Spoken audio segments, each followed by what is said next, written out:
Bismillahirrahmanirrahim. Assalamualaikum warahmatullahi wabarakatuh. Innal hamdalillah nahmaduhu wa nasta'inuhu wa nastaghfiruh wa na'udzu billahi min shururi anfusina wa min sayyiati a'malina man yahdihillahu fala mudilla lahu wa man yudlil fala hadiya lahu. Wa asyhadu an la ilaha illallah wa la syarika lahu wa asyhadu anna Muhammadan 'abduhu wa rasuluh. يا أيها الذين آمنوا اتقوا الله حق تقاته ولا تموتن إلا وأنتم مسلمون يا أيها الناس اتقوا ربكم الذي خلقكم من نفس واحدة وخلق منها زوجها وبث منهما رجالا كثيرا ونساء واتقوا الله الذي تساءلون به والأرحام إن الله كان عليكم رقيبا يا أيها الذين آمنوا اتقوا الله وقولوا قولا سديدا يصلح لكم أعمالكم ويغفر لكم ذنوبكم ومن يطع الله ورسوله فقد فاز فوزا عظيما أما بعد فإن أصدق الكلام كلام الله وخير الهدى هدى محمد صلى الله عليه وعلى آله وسلم وشر الأمور محدثاتها وكل محدثة بدعة وكل بدعة ضلالة وكل ضلالة في النار. Hadirin jamaah rahimakumullah, kita lanjutkan kajian kita pasal yang kedua, yaitu subjudul timbulnya bid'ah di dalam kehidupan kaum muslimin dan kemudian penyebab-penyebabnya. Pada kajian kita yang lalu kita sudah bahas tentang timbulnya bid'ah dalam kehidupan kaum muslimin. Dan kemudian faktornya atau penyebab-penyebab bid'ah tersebut juga kita sudah bahas. Nah, insyaallah pada pertemuan malam hari ini kita akan bahas secara singkat penyebab yang mendorong timbulnya bid'ah sebagaimana disimpulkan oleh para ulama sebagai berikut. Kata beliau atau kata para ulama, di antara penyebabnya timbulnya bid'ah tidak lain adalah ketidaktahuan terhadap hukum agama. Dan kemudian di antaranya juga adalah pada umumnya di antara manusia senantiasa mengikuti hawa nafsu. Nah, kemudian di antaranya juga adalah terlalu fanatisme terhadap pendapat dari tokoh-tokoh tertentu dan kemudian bertasyabbuh atau meniru-niru kaum kafirin. Itu diantara. Nah, beberapa hal yang kita sebutkan tadi tentang penyebab atau pendorongnya timbul bid'ah akan kita uraikan satu persatu. Di antaranya yang pertama, sebab-sebab atau pendorongnya timbul bid'ah adalah yaitu ketidaktahuan terhadap hukum agama. Karena kita katakan demikian, setiap kali bertambahnya perjalanan masa dan kemudian bertambah jauhnya manusia dari kehidupan atau ajaran-ajaran atau risalah Islam ini, maka akan bertambah sedikit ilmu mereka dan kemudian bertambah meluaslah kejahilan atau kebodohan. Hal ini tidak lain adalah sebagaimana yang telah disinyalir dalam salah satu hadis yang sahih, di mana Rasulullah sallallahu alaihi wasallam bersabda, "Innallaha la yaqbidul ilma intiza'an yantazi'uhu minal ibad. Walakin yaqbidul ilma biqabdil ulama hatta idza lam yubqi aliman ittakhadhan nasu ru'usan juhala fasu'ilu fa'aftau bighairi ilmin fadallu wa adallu."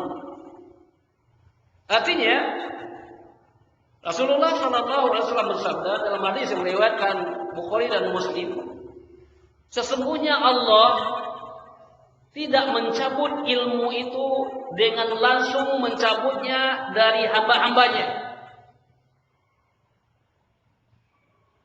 Akan tetapi dia mencabut ilmu dengan mewafatkan para ulama. Sehingga bila tidak ada lagi menyisakan seorang alim atau seorang ulama, maka manusia akan mengangkat pemimpin yang bodoh. Lalu mereka, maksudnya para pemimpin tersebut, ditanya. Kemudian mereka menjawab tanpa didasari dengan pengetahuan, tanpa didasari dengan ilmu. Akhirnya apa? Mereka sesat dan menyesatkan. Jamaah rahimani wa rahimakumullah. Dari hadis yang mulia ini menjelaskan kepada kita bahwa Allah Subhanahu wa taala mengangkat ilmu tersebut bukanlah ilmu itu diangkat langsung, bukan. Tetapi cara Allah Subhanahu wa taala mengangkat ilmu tersebut adalah di antaranya dimatikan para ulama. Sehingga sudah tidak tertinggal lagi seorang alim. Pada akhirnya ketika mereka mengangkat pemimpin, mereka mengangkat pemimpin yang jahil, pemimpin yang tidak paham dengan agama, pemimpin yang bodoh. Nah, anehnya ketika pemimpin tersebut ditanya tentang sesuatu dalam masalah agama, ya, kemudian dia menjawab hanya mengandalkan sekedar ro'yunya saja. Ya, hanya sekedar mengandalkan buah pemikirannya saja tanpa didasari dengan ilmu. Artinya di sini adalah tanpa didasari dengan dalil maupun yang datangnya dari Al-Qur'anul Karim atau yang datangnya dari sunnah Nabi sallallahu alaihi wasallam. Akhirnya apa? Fadallu wa adallu. Ya, akhirnya mereka sesat dan menyesatkan. Ini sangat berbahaya. Ya. Kalau kita ketemu dengan seseorang, katakan dia itu misalnya tidak berilmu, dia itu menjalankan agama ini dengan kejahilannya hanya untuk dirinya dia sendiri, maka yang tersesat adalah dirinya sendiri. Tetapi ketika dirinya itu tersesat dan kemudian mengajak orang lain, apalagi dia memfatwakan sesuatu ilmu tanpa dengan keilmuannya, berarti orang ini di samping dirinya sesat dan dia mengajak manusia dengan kesesatan itu tersebut. Nah, ini sangat bahaya. Banyak zaman kita sekarang ini, ya, yang dinamakan kiai, yang dinamakan ustadz, yang dinamakan habib dan segala macam, ya, kita tidak butuh dengan nama-nama itu. Tetapi yang kita harus butuhkan, kita lihat bagaimana keilmuannya. Bagaimana mereka itu mengajak manusia kepada jalan yang lurus, kepada Al-Quran dan Sunnah. Karena agama ini, ya, bukanlah semata-mata dari ro'yu atau pemikiran manusia sendiri. Agama kita adalah agama dalil yang datang dari Al-Quran dan Sunnah. Setuju, tidak setuju, masuk akal, tidak masuk akal. Kalau sudah dalil, dia yang menyatakan demikian, maka harus diterima. Nah, oleh sebab itu ketika seseorang itu ya berbicara tanpa dalil, tentu tidak bisa dipertanggungjawabkan. Oleh sebab itu Al-Imam Al-Bukhari di awal-awal kitab beliau, bab kitab ilmu, ya, di sahihnya beliau katakan apa?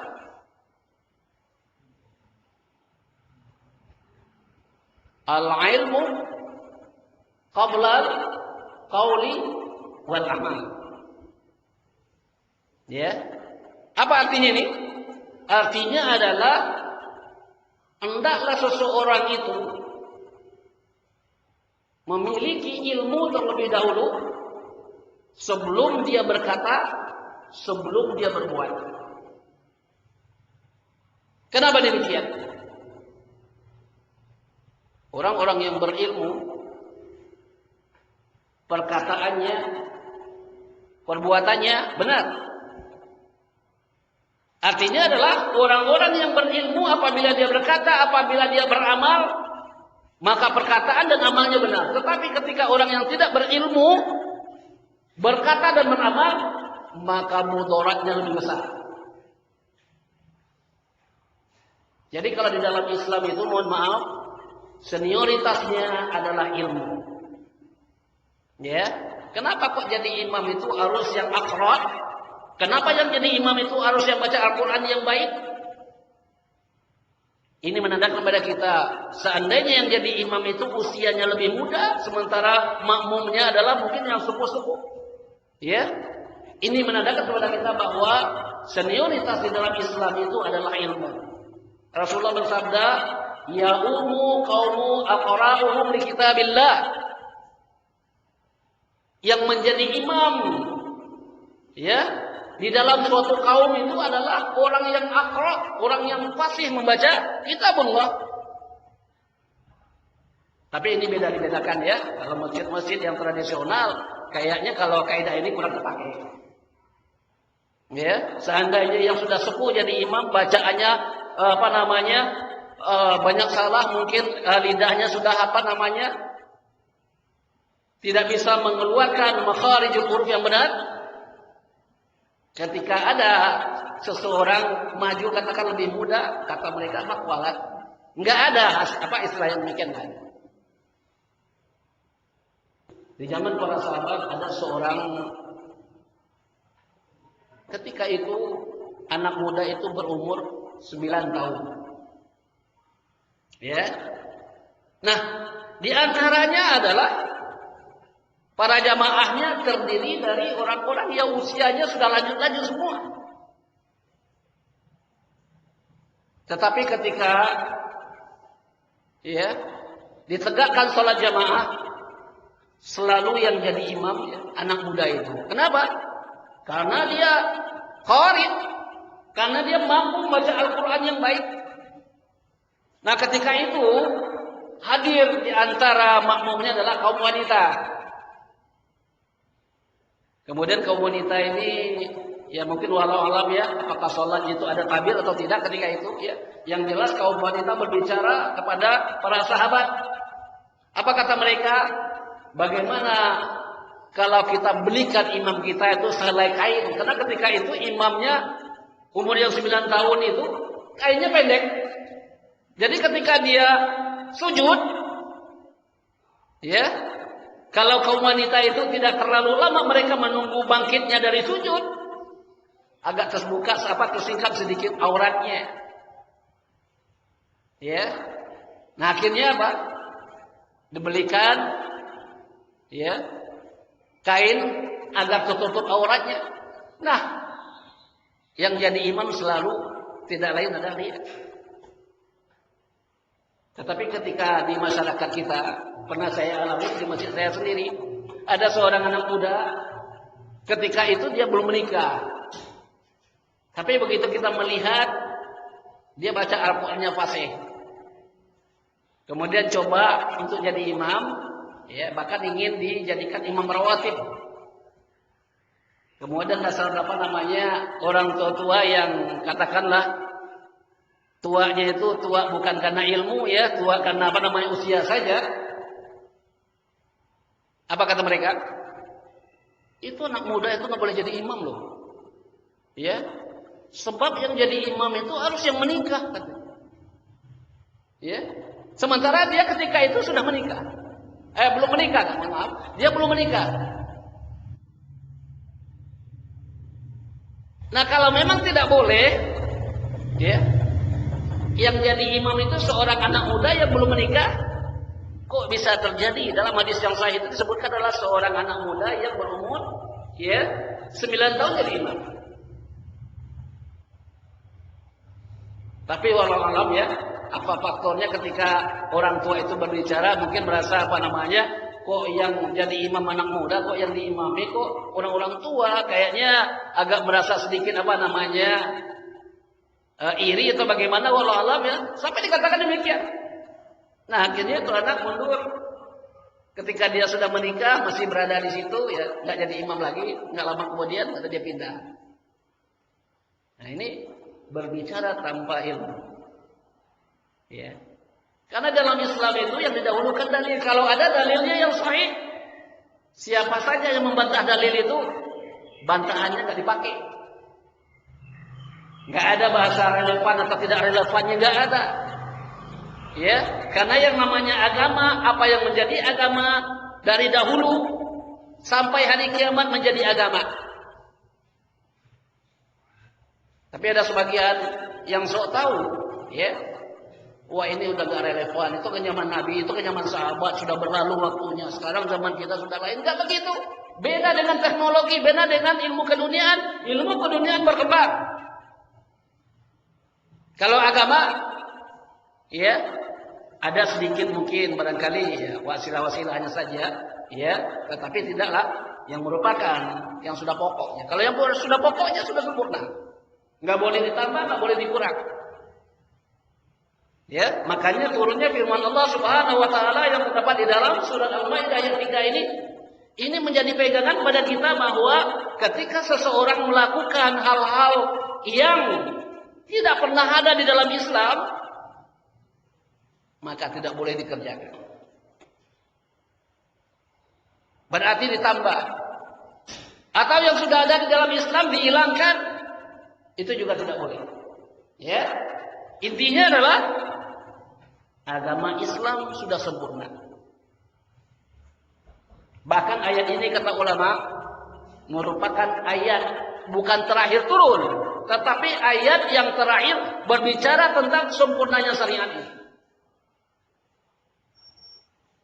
Kadang-kadang orang memandang ayat ini adalah ayat yang terakhir turun, bukan, tetapi ayat yang terakhir yang berbicara tentang sempurnanya syariat ini. Kan di ayat itu sebutkan al-yauma akmaltu lakum dinakum wa atmamtu 'alaikum ni'mati wa raditu lakumul Islam madina.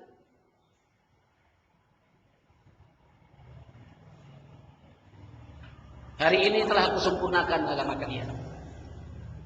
Aku telah cukupkan nikmat buat kalian. Dan aku telah ridha, ya, bahwa Islamlah agama kalian. Nah, dengan demikian jamaah rahimani wa rahimakumullah, kalau sudah dibaca ayat ini ada kaitan dengan ayat yang lain. Ada dua ayat di dalam apa? Ali Imran, inna dina indallahil Islam. Sesungguhnya agama yang diridai Allah adalah Islam. Di surat yang sama Allah berfirman, wa may yabtaghi ghairal Islam madina fala yuqbal minhu wa huwa fil akhirati minal khasirin. Ya, barang siapa yang mencari agama selain Islam, maka tertolak, enggak diterima. Efeknya, akibatnya adalah wa fil akhirati minal khasirin, dan nanti di akhirat orang-orang yang mencari agama selain Islam itu adalah tergolong kepada orang yang merugi.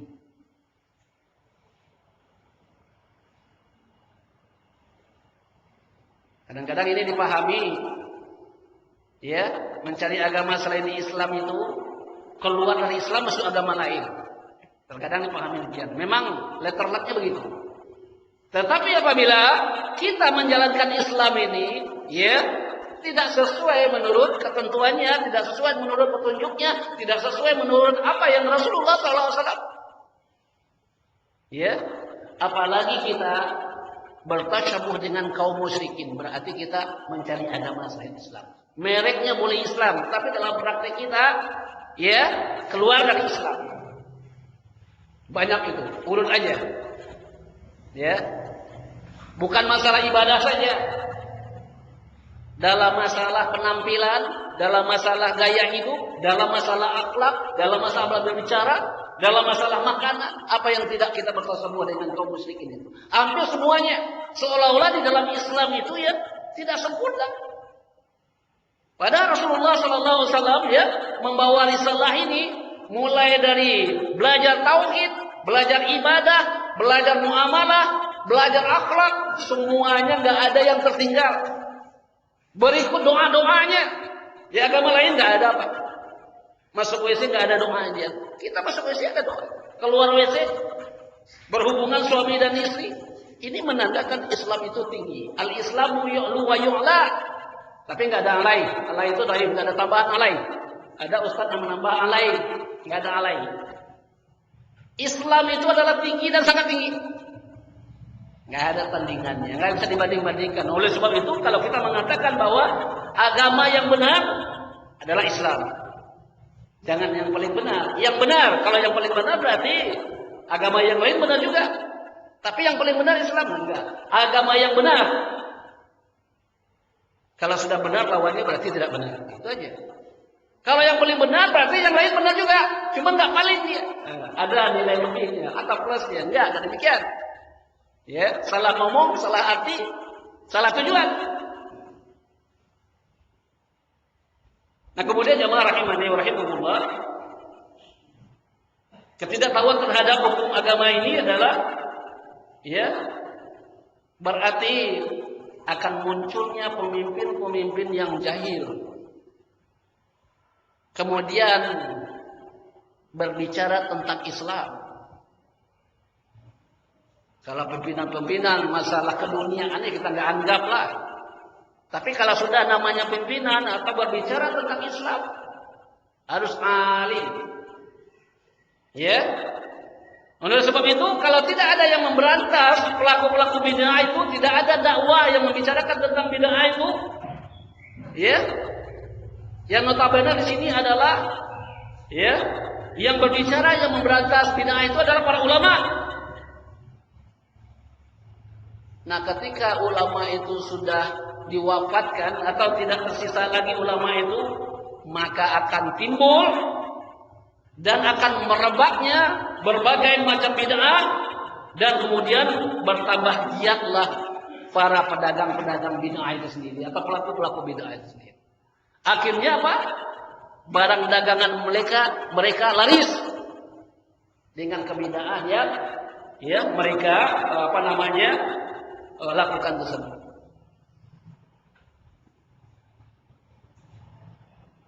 Jamaah rahimani wa rahimakumullah.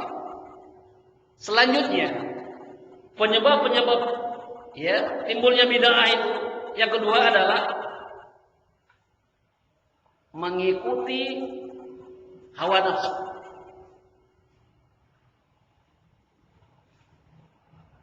Kalau sudah berbicara tentang hawa nafsu itu, berarti orang itu tidak perlu dalil lagi. Ya. Artinya adalah kalau orang sudah berbicara dengan hawa nafsu, maka mereka berpaling dari Al-Quran. Oleh sebab itu, barang siapa yang berpaling dari kitab dan sunnah, berarti orang itu telah memprioritaskan, telah mendahulukan atau mengedepankan ya hawa nafsunya. Kalau bagi kita ya ingin beragama yang lurus itu, yang diprioritaskan, yang didahulukan adalah dalil. Ya. Hawa nafsu, pendapat akal itu ya, itu nomor sekian. Sepanjang ada dalil dari Al-Qur'an dan Sunnah, maka hawa nafsu itu ya harus dikalahkan. Tidak dengan ahli bid'ah. Kalau ahli bid'ah ya, seandainya hawa nafsu mereka itu bisa melariskan dagangan mereka, walaupun ada ayat, walaupun ada hadis, ya tentu mereka tidak akan mau pakai. Akan tetapi kalau ada nas Al-Quran dan hadis yang bisa mengangkat ya perbuatan-perbuatan bid'ah mereka itu atau untuk melariskan dagangan mereka itu, maka ya ayat dan hadis itu senantiasa mereka pertahankan. Nah, ini bahayanya ahli bid'ah itu, ya, ahli hawa nafsu. Nah, yang harus kita ketahui jamaah rahimani wa rahimakumullah, ya, agama kita adalah agama samawi, agama langit. Apa-apa yang akan kita kerjakan, terutama dalam masalah ibadah, harus mengacu kepada dalil. Ya, yang datangnya dari Al-Quran, yang datangnya dari hadis Rasulullah yang sahih. Soal ijtihad soal lain. Ya, soal ijtihad soal lain. Itu pun juga tidak semua orang bisa berijtihad. Ya, yang namanya mujtahid itu ya, seorang alim yang dia potensikan keilmuannya ketika dia barangkali sudah dia teliti dalil dia tidak dapatkan walaupun ada, ya, maka ijtihadnya itu ya bisa benar bisa salah. Kalau kebetulan benar, bukan kebetulan benar. Kalau ijtihadnya itu benar, maka diberikan ganjaran 2 kali lipat. Ya. Kalau kesalahannya tetap diberikan ganjaran. Kenapa? Karena itu ikhtiar, potensinya dikerahkan. Nah, oleh sebab itu Imam Mujtahidin senantiasa berpesan kepada pengikut-pengikutnya, jangan taklid kepada kami, jangan ta'assub kepada kami. Iza sahul hadis fahuwa mazhabi. Kalau ada hadis yang sahih itu mazhab kami.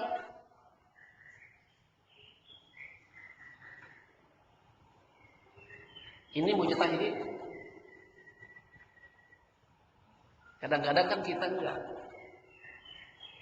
mendahulukan, saya kan mazhab saya mazhab A. Ya. Dari istihad dari imam-imam itu sendiri, walaupun mereka tidak memerintahkan kita mengikuti mereka, tapi ada warning, ada semacam isyarat dari mereka. Kalau kalian ingin mengikuti kami, kalian harus tahu ketika kami memutuskan suatu hukum, dari mana kami mengambilnya. Ya, jadi nggak sembarangan ikut-ikutan. Nah, yang ada sekarang ini antara mazhabnya dengan mazhab imamnya berbeda. Bahkan bisa bertolak belakang 180 derajat. Pengen tahu contohnya? Ya, nggak mengapa kalau kita sebut ini di pengajian, kita bicara Islam. Ya. Bagaimana ketika persepsi kaum muslimin sebagiannya yang mereka sahibul tahlilan misalnya. Ya. Yang notabene mereka mengatakan kami pengikut mazhab Syafi'i. Ya. Kata Al-Imam Asy-Syafi'i, aku benci apabila di tempat suatu kematian ya berkumpul-kumpul. Itu baru berkumpul, belum lagi dengan membaca ayat, membaca zikir-zikir atau baca-baca. Benci dalam artian itu adalah bahasa makruh ulama terdahulu beda dengan makruh zaman kita sekarang ini. Kalau makruh ulama dahulu haram, kalau kita kan enggak. Kalau makruh kalau dikerjakan enggak berdosa, kalau ditinggalkan pahala, kan begitu. Benci dalam artian itu aku haramkan. Enggak boleh kalian melakukan hal-hal demikian. Misalnya ada suatu kematian, ya, kewajiban manusia terhadap sahibul duka apa? Bertakziah kita. Ketika bertakziah, ya, takziah itu kan artinya menghibur keluarga atau sahibul bait atau yang sahibul duka. Ya, dengan bahasa kita, kalau misalnya bisa bahasa Arabnya tentang bagaimana cara kita bertakziah kepada keluarga yang meninggal. Bahasa kita aja. Bertakwa kepada Allah, sabar. Ya, kita ini datangnya dari Allah dan kemudian akan kembali kepada Allah. Ya, kemudian doakan mayit itu udah selesai. Satu hari itu bertakziah sampai dikubur. Sudah. Tetapi takziah di sini adalah takziah yang sunnah. Dan takziah itu tidak punya batas waktu. Contoh, ketika ada tetangga kita, ada yang meninggal. Kebetulan hari meninggalnya itu kita di luar kota. Sepekan kemudian baru balik. Adakah takziah bagi kita? Ada. Begitu kita kembali dari pulang dari luar kota, kita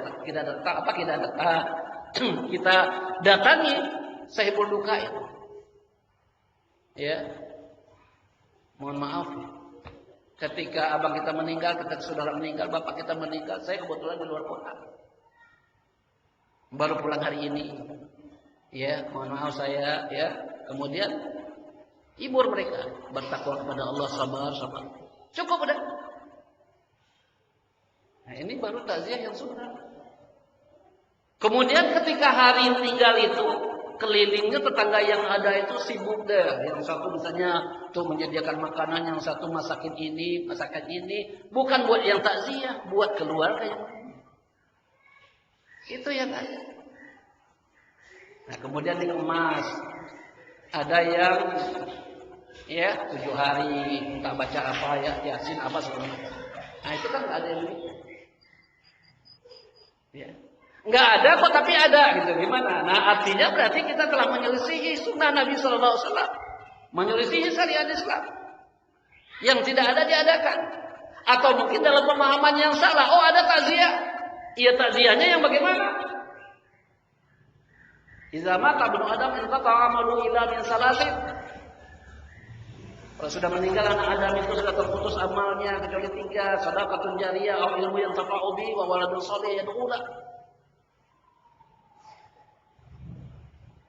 Ya. Itu yang bisa mengalir kepada ya si mayit itu. Kalau kita mendoakan secara umum boleh dan diterima. Allah Subhanahu wa taala berfirman, "Walladzina ja'u min ba'dihim yaquluna rabbana ighfir lana wa li ikhwanina alladzina sabaquna bil iman wa la taj'al fi qulubina ghillan lil ladzina amanu rabbana innaka ra'ufur rahim." Ya, surat Al-Hasyr ayat yang 10. Ini dalil bahwa doa muslim terhadap muslim yang lain diterima.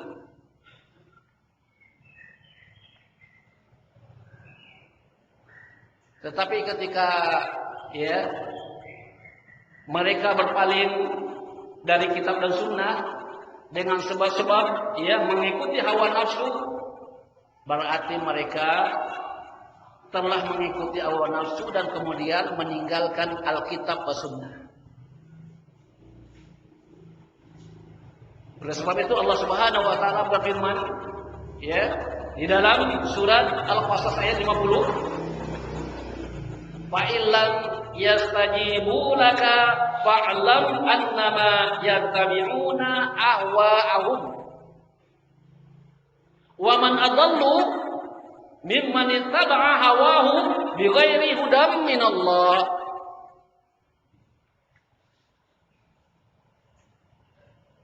Artinya, maka jika mereka tidak menjawab tantanganmu, ya, ketahuilah bahwa sesungguhnya mereka hanya mengikuti hawa nafsu mereka belaka. Dan siapakah orang yang lebih sesat daripada yang mengikuti hawa nafsu dengan tidak mendapatkan petunjuk dari Allah Subhanahu wa taala sedikit. Hampir ayat-ayat di dalam Al-Quran khitabnya yang ditujukan kepada Rasulullah SAW untuk disampaikan kepada umatnya. Baik umatnya yang mengikuti sunnah maupun umatnya yang tidak berada di atas sunnah. Karena tugas Rasulullah SAW adalah memberikan peringatan. Diterima atau tidak diterima soal lain. Karena ini masalah hidayah. Ya, terkadang kala ada orang disampaikan kebenaran kepada mereka, begitu Allah memberikan hidayah dia terima. Tetapi ketika orang diberikan peringatan, ya diluruskan atau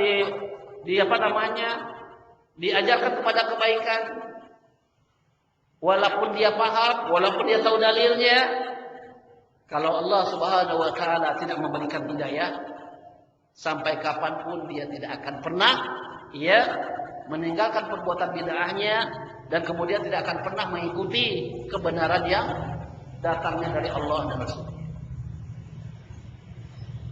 Di ayat yang lain, sebagaimana disebutkan di dalam surat Al-Jathiyah Ayat yang ke-23 Allah berfirman, "Afara'aita man ittakhadha ilahahu hawahu wa adallahu Allahu ala ilmin wa khatama ala sam'ih wa qalbih wa ja'ala ala basarihi gisawatan faman yahdihi min ba'dillah."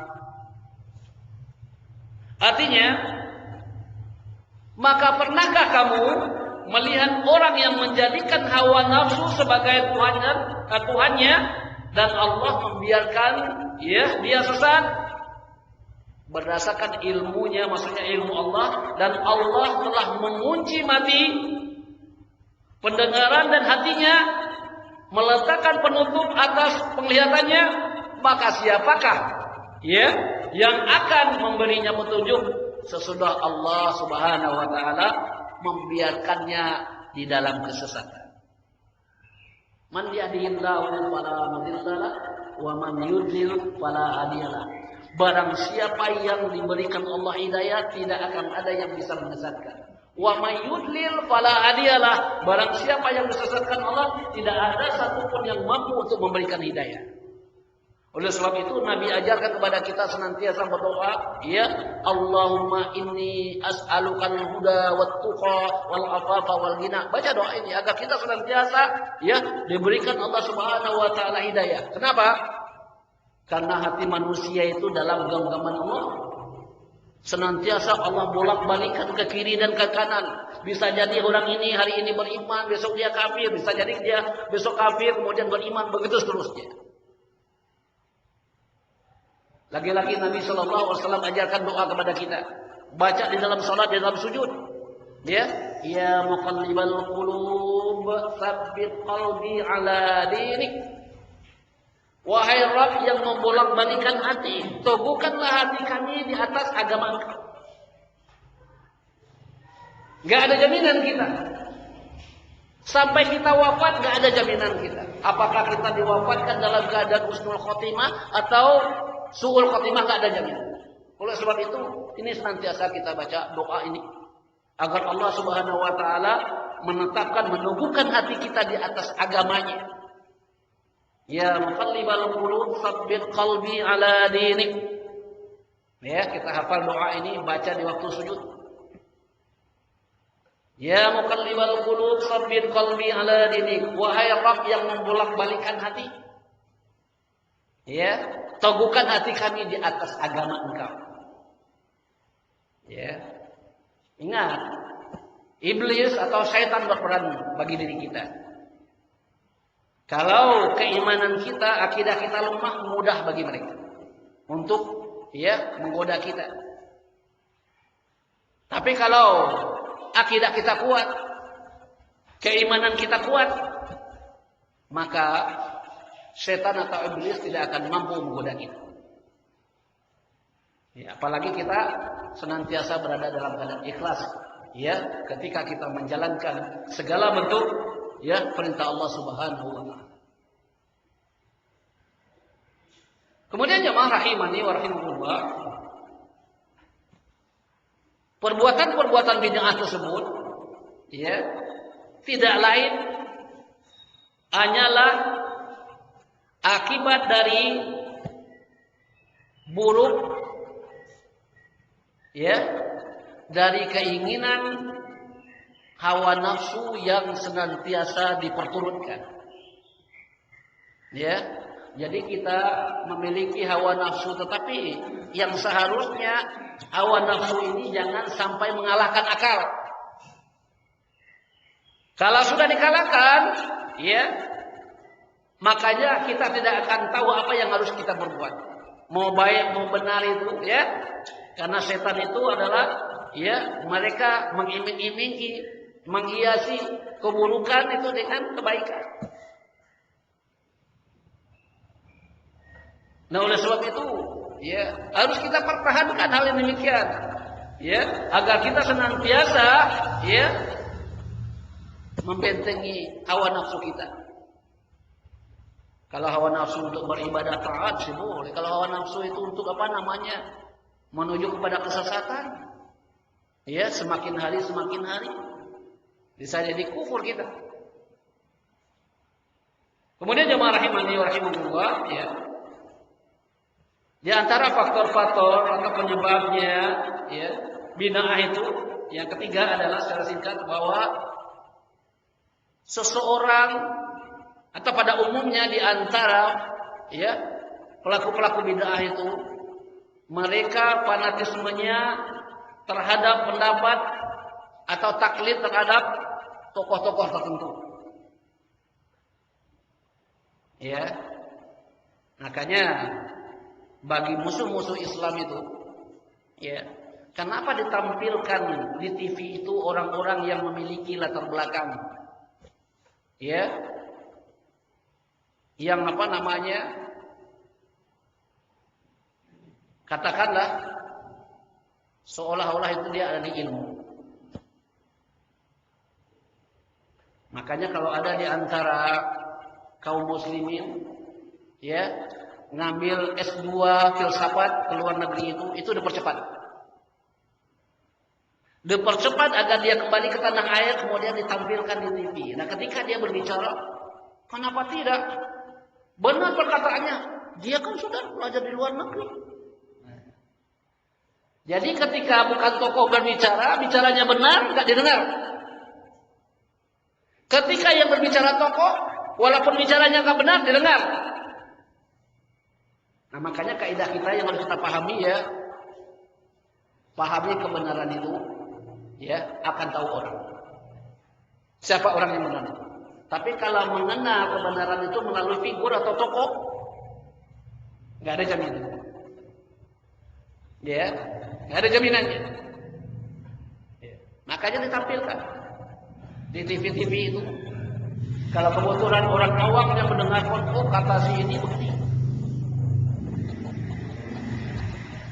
Kata seorang profesor dokter ini begini. Kemudian ada temannya SM, masa begitu? Iya.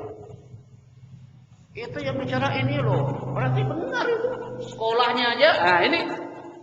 Berarti kita mendahulukan figurnya, bukan mengenali kebenaran. Ya.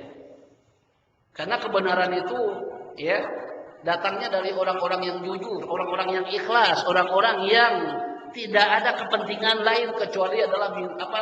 Mereka mencari keridhaan Allah Subhanahu wa taala. Oleh sebab itu apa yang mereka sampaikan, mereka sangat-sangat takut sekali apa? Menyimpang dari kebenaran itu sendiri. Tapi tokoh-tokoh perusahaan punya latar belakang ini dan itu. Kita tidak bersuzon kepada mereka, pada umumnya mereka cari dunia. Cari dunia. Saya teringat ketika dikirim oleh teman saya ada SMS.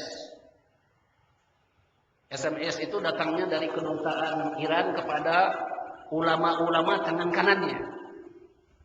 Tapi saya bukan nakut-nakutin. Penyebaran Syiah di Indonesia itu didukung sepenuhnya oleh kedutaan. Kemudian mereka panggil yang punya latar belakang ini dan itu, ya, walaupun dia nyala-nyala dipanggil. Didikte dulu sama mereka, kamu tugasnya begini, pahamkan kepada Sunni itu, orang yang mengikuti pemahaman Ahlussunnah itu bahwa Syiah itu sama dengan kita. Pahamkan, cari tokoh-tokohnya, kemudian suruh sampaikan kepada jamaahnya. Ternyata termin pertama duit sudah diberikan, tetapi niat atau program yang telah dicanangkan tidak menepatkan hati. Nah, kemudian tangan kanan ini balik lagi ke kedutaan, minta duit lagi. Akhirnya diomelin. Kalian tahunya duit-duit aja. Duit yang sudah didorong sekian itu untuk apa? Mana hasilnya? Kenapa kalian gak bisa memberikan pemahaman kepada Ahlussunnah itu bahwa antara Syiah dengan Sunnah itu sama? Nggak usah kita ribut-ribut. Tahunya duit-duit aja, kerjanya nggak ada. Tapi nggak tahu siapa yang ditunjuk ya. Akhirnya saya hapus itu SMS saya nggak paham. Ternyata memang ada hal yang demikian. Tanpa kita sebut siapa orangnya. Yang jelas kalau Bapak ingin tahu si Indonesia siapa tokoh-tokohnya, itu sudah dikarang buku-bukunya. Mulai dari tingkat kelurahan, kecamatan, siapa sudah ada. Cuman karena sebab takiyahnya dia ini, takiyah itu adalah kayak bunglon, di mana dia berada sama dengan kita. Ketika kembali kepada habitatnya beda dengan kita. Nah, gitu dia. Ya, sehingga kalau orang yang tidak mau belajar mana yang Syiah mana bukan nggak tahu.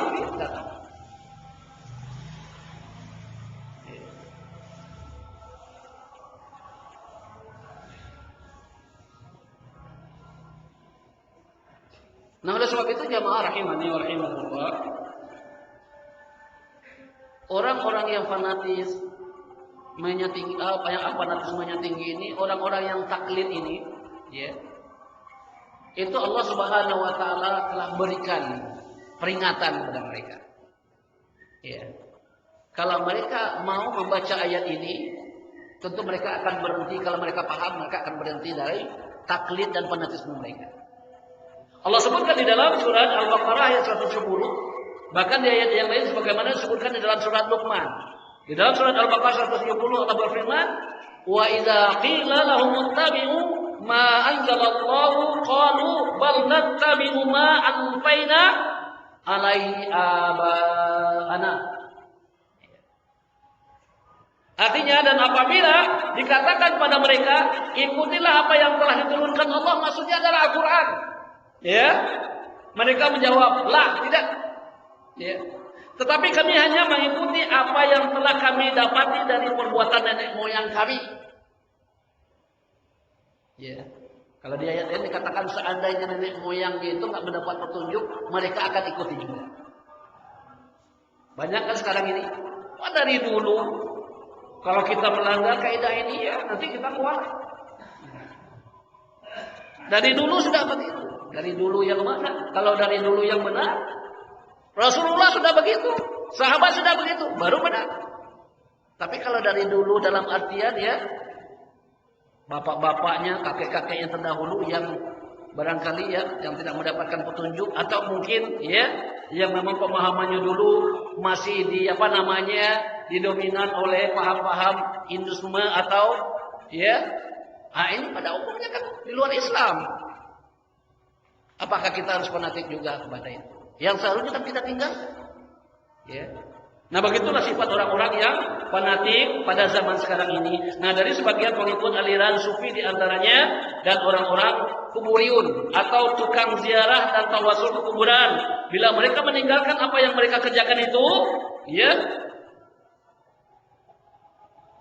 ini adalah merupakan pertentangan dengan ya, Al-Quran dan Sunnah. Ya. Nah, mereka mengeluarkan dalil atau hujah dengan apa? Dengan pemahaman mazhab-mazhab mereka dan dengan pendapat pendahulu-pendahulu mereka, yaitu guru-guru mereka, orang tua mereka, dan nenek-nenek moyang mereka terdahulu. Ini diantara faktornya. Saya rasa jemaah rahimani wa rahimakumullah ya. Satu faktor lagi ya, saya rasa sudah cukup. Dan mudah-mudahan apa yang kita sampaikan bermanfaat insyaallah.